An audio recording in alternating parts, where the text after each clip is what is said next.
This is KJ Sawka, solo DJ, drummer, member of Pendulum, and the dubstep supergroup Destroyed. In my experience, a big thing with mastering is your pre-master. What I do is I mix at 0 peak, and I have a decent amount of compression and limiting on pretty much every single group. Then it goes to my master channel. There's not a whole lot of mastering to do. I'll show you. Okay, here's this song. Let's go. Kiss along.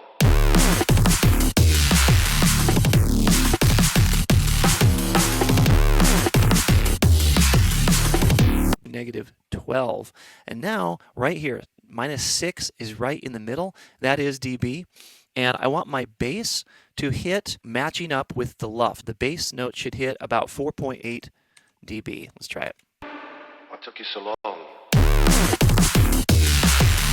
All right, so these peaks are hitting about -3 or so. That's definitely in the ballpark. The main thing is I don't want these peaks to hit 0. For me, that has, in my experience, that has seemed to be a bit too much sub frequencies, a bit too much bass for a track that is at -4, -5, -6 luffs. Main thing that I look for is right here, the luffs. The luffs is at -480. That's a pretty loud volume. That's totally fine. Some people try to push it to -3 or -2. Some people keep it down around 14 or so, which is quite quiet. And there's lots of schools of thought there.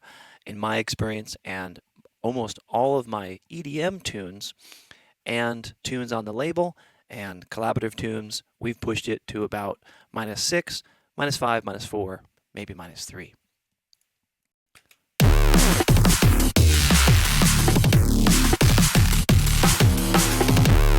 I have a very simple ozone limiter on, and there's really not a whole lot to it. I have no EQ. I just have the threshold down 1.1. That is it. And the RC3, which is pretty fast, made for hard styles, bass styles, EDM, things like that, in my experience. Now what I've done is I've key mapped the FabFilter Pro L2 and the Ozone 9. I think there might be a new Ozone and a new FabFilter. I don't really care. I like these two. So here's the Pro L, and then here's Ozone 9, and a lot of times I'll do a shootout between these two. And I just key map it. So J is the Pro L and K is the Ozone. Well, in my opinion, the Pro L sounds a little more squashed. There's a little bit more transient attack that's left in the Ozone.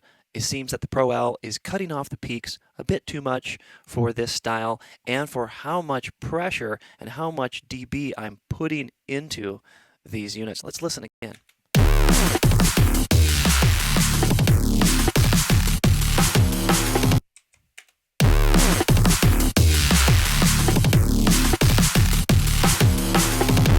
That's what I do. I do a shootout. Both of these units are good. I use a lot of other mastering tools, but these two have been kind of the common denominators for a lot of my tunes. Next thing is I take a look at span. The main thing is I'll look at the overall graph of the EQ, but I'm really concerned down here at this correlation meter, and I want to make sure that everything is in phase. If it goes into this negative territory on the left, it's going to be out of phase.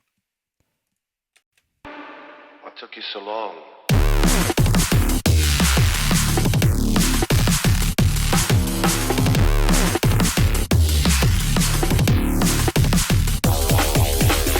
All right, so everything is to right. I've tested it. I always test the correlation meter with span on most of my tracks. If you have a situation where something is out of phase, in my experience, a lot of the time it's the bass that's out of phase. So you can just roll off some of that bass on the side information, and that will clear up any correlation issues or phasing issues you have. Now, spectrum, this is another really important ingredient. I always have spectrum and the LUFS meter, correlation meter, and spectrum all after mastering. That's super crucial. So what I do is I look to match up the LUFS, which is -480, and I call it a bass graph over here, and this is about 480 as well. Let me show you what I'm talking about here. I'm going to load in a spectrum. This is how it comes stock. And right here, down here, I turn off this auto. This scale Y range defines the dynamic range visible in the display right here. And it's at 0 to -120. I go from 0 and I change this from -20 to -12. And now, right here, -6 is right in the middle. That is dB. And I want my bass to hit matching up with the luff. The bass note should hit about 4.8 dB. Let's try it. What took you so long? All right, so these peaks are hitting about -3 or so. That's definitely in the ballpark.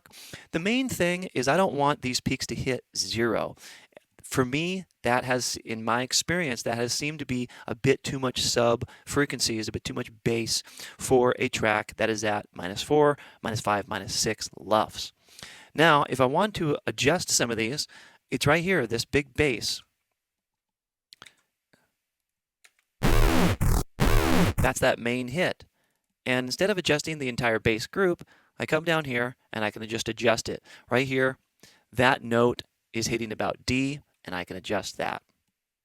I can turn it up if I want to, and watch what happens to the spectrum. Now that would be too much bass. It's hitting well past 0.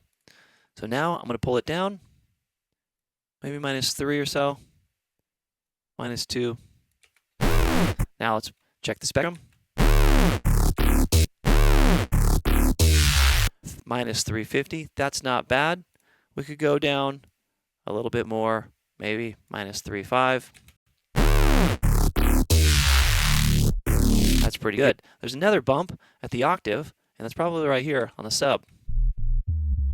And that octave is just the next octave. So D right here, and I've pulled that down. But if we boost it a little bit, check the spectrogram.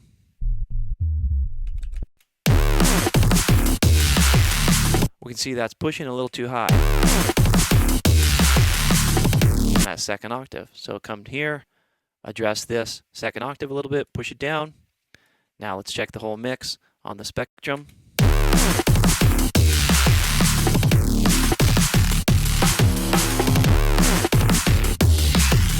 That's not bad. Let's just adjust a little bit more, maybe -2.5. We can make this dynamic if we want to, but I don't think that's necessary. All right, let's check the spectrum again.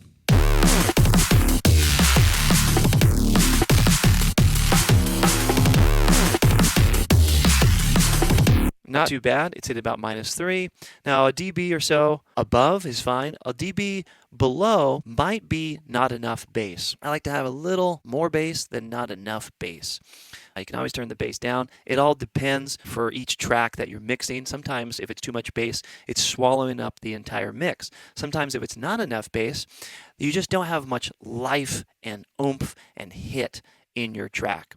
Both are not good. You need to have the right amount of bass. So that's pretty much how I mix my pre-master. Now, a big thing with mastering is the pre-master. So right now, I have got a pretty decently limited pre-master. And on a lot of these tracks, I have a glue compressor with the soft clip on, with the attack turned all the way up, the release turned all the way down, and the ratio turned all the way up, and some makeup gain. Now this is now a limiter, and I have that on a variety of tracks. If I were to turn a lot of those off, it would be a lot more of a dynamic song, and then I would have to probably pull down the overall volume and do a lot more adjustments here in the O zone. But if you make EDM music, if you make dubstep, drum and bass house music, from my experience, my advice is to go ahead and add a clip limiter on a lot of your grouped channels and a lot of your instruments to nip off those peaks, and you're going to have a lot easier time mastering your track if you master inside your session. Mastering outside your session, it can be very similar, but if I were to take this to a mastering engineer,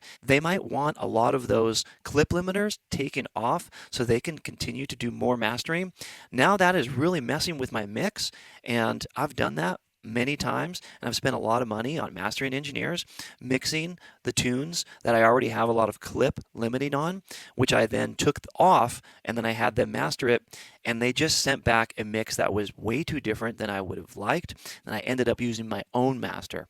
So there you go. That's just my experience, and every track requires a little bit different mastering job. Hope you guys enjoyed this. Again, this is purely my experience of mastering EDM tracks, dubstep, bass, music of all types, drum and bass. All right.